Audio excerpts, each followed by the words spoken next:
Good morning, everyone, and welcome to the Mop here on a Wednesday morning. Hump Day. Happy Hump Day. Haven't seen that commercial for a while. You know, the wandering camel? Haven't seen that one for a bit, but welcome to the Mop. And what defines you? As that covers a lot of ground. So what defines you? Is it what you're doing for friends and family? Is it what you do as a person? What you stand for, what you believe in? How many things encompass what defines you? Is it how people see you? Is it what people think you do? What people, there's so many things that define a person. And a lot of it becomes mentally draining. A lot of it because unless you get to the point, and I think my stroke helped with a lot of this, of I just don't care. If you have negative attitudes with me and you have problems with me, I can't say I don't care, but it doesn't affect me like before I used to get upset and worried about, I can only do so much. I can only do so many things and offer to be there for somebody. I send messages to select fews periodically just to check in. I've got a friend that I wish we lived closer so we could hang out because he's just a great guy, and we're both busy, and we've been friends since we were little. We played Little League together. But what defines you as a person? And how do you go about portraying that? Are you the egotistical type that have to have it your way, all the way, no matter what? Are you compassionate comparing to a fault, to where people are taking advantage of you? Are you straightforward, no black and white, just no gray area, you're just straightforward black and white is how I should have put that. You can tell I don't write these out, and maybe that's a downfall of mine too, but I feel scripted is just not right because it's not how my brain works. But are you scripted to the point of, well, this is what I'm going to do? Or are you fake and pretend to be who you are? Are you sincere and genuine? Are you there through thick and thin for people or do you just say, enough's enough? I've done enough for people and piss on them. See, I don't believe that should ever be the case. I don't think we should ever be to the point of not there for people in need. I'm not saying friends that have used and abused your relationship or used and abused the positions that you hold. Don't piss on that. There's no sense in having them around you. What I'm saying is when there's people in need, such as the bell ringers or such as the veterans that are selling up, is there a point that you just go, no, I'm not doing that? Or do you teach your kids as you're walking up, hey, here's a quarter, go put it in into the bucket? Do you teach your kids that they need to be there for people too? Or do you just say, piss on it, nobody was there for me, so why should I be there for them? I see more and more of that these days, of just people not concerned about their neighbor. Not concerned about, and then you get all the people that say, well, they're just here abusing the system, they're here cheating the things, they don't want to work, without looking at the scenario. Nobody knows what somebody's going through. Nobody knows the battles that people face every day. Like I told you yesterday, my left foot, which I have very little feeling in, felt like I was getting a hot needle drove in it all night not the night before. Well, by the end of the day yesterday, I was short-tempered. I was frustrated. Because after a while, and I can't imagine, and I live with it with this hand, it's always either cold or hot, whatever. But after a while, the battle becomes exhausting. So when somebody doesn't take the time and they just piss on them, I've no, whatever. We have to sometimes reflect back on battles that we have gone through. And I'm not saying this to be egotistical or any kind like that, but I've gone through shit that probably would kill a lot of people. And I've been fortunate. I battle through it. I'm stubborn enough to battle through it. Do I complain about it? Probably. There's no doubt about that. But I also am there for a lot of people to try to help. I'm also stubborn enough to battle through the pain and whatever may come. Try to put little nuts and bolts together with like big rubber gloves on. That's what it's like for me with this hand, as trying to do little fine tune. But I'm strong enough to cuss and swear and be pissed off by the time I'm done, but I will get it. So I'm there for more people. And especially when I belong to the support groups and I see what people are going through, mine could have been a hell of a lot worse. Mine could have been way worse. My grand mal seizure could have been way worse. Lyme's disease could have been worse, whatever it may be. Being blind in one eye is worse, whatever. You can go on and on about that. So I tend to be more on the side of caring, compassion, and giving, except when people cross the line with me and they try to pretend they have the egos that have to be fed. They have to have an ego that is fed, and you got to puff them up, and you got to make sure. I think that's why I look at the bowling scenario yesterday when somebody said, well, if you're really a great bowler, adjust. No shit. I've been doing this for a long time. About 40 years I've been bowling, 41. I get that. So I had some of the best coaches and mentors around. I understand that. But they don't want to take the same advice for their life. You'll get coaching for baseball, basketball, all that, but they will not do it for their personal life. Because either they think they can just do what they want and there's nothing wrong with it, but they don't want to take coaching for the job that they do. I used to have salespeople that didn't want to have coaching. Don't coach me. I know what I'm doing. I've got it. Especially when you come in younger than the top sales guys. Let's say your sales guys are in their 50s and 60s and back then I was in my 30s. They would say, I'm not going to listen to you. What would you know that I don't know? That's whereas like even bowling for me, I'm looking for a coach still today to help me with my release and a few things there to learn. If you are not trying to learn and improve yourself in the positions that you have become stagnant. So how can you make your life better? By learning different techniques to survive and to thrive. Mindset Mentor, I still listen to clips of his. I brought that up over a year ago, and I still listen to him. There are some people that I can't tolerate as far as salespeople. Dave Ramsey probably has some great financial and economical advice, but I don't connect with him. So you have to find the people you connect with as well for as far as coaching goes. If you have a young guy that comes in to be your manager or your boss and you have been around a while, you may want to at least open your ears, and maybe you can work together on things that you've experienced to help him out. And he is seeing things because he's new relatively to the environment, and he's going to try to help you out. So take time to learn those. Take time to be part of people's, and that's what I think you have to do in general. You have to take time to make people around you better. That's why I love the sports. I was never a wrestler.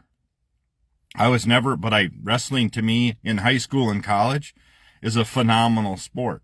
That's why I was glad my son got involved in trap, because it's strictly you. And then you take your coaching and you take all of those things and you prove what you can do. And you'd prove it on your own. If you're a 3-time state champion, if you're a 1-time state champion, congratulations. I talked about it with Ryan Barnes the other day when Ryan, yes, everybody was glad he lost. I'm not glad when anybody loses.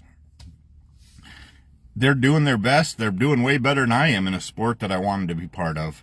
But are you going home at night satisfied that you are doing everything you can to make yourself better? To make yourself make others better? Or are you just a grumpy ass that doesn't want to be around anybody and making lives miserable? Take time to really try to help the next generation. Chris, they don't want to work. I see some of that, but I guess I raised my kid different. My kid puts in, my girls, my kids, all of them have put in hours. There's 2 of them that put in a lot of hours, and one of them that puts in a ton of hours for minimal pay, but she does her job above and beyond.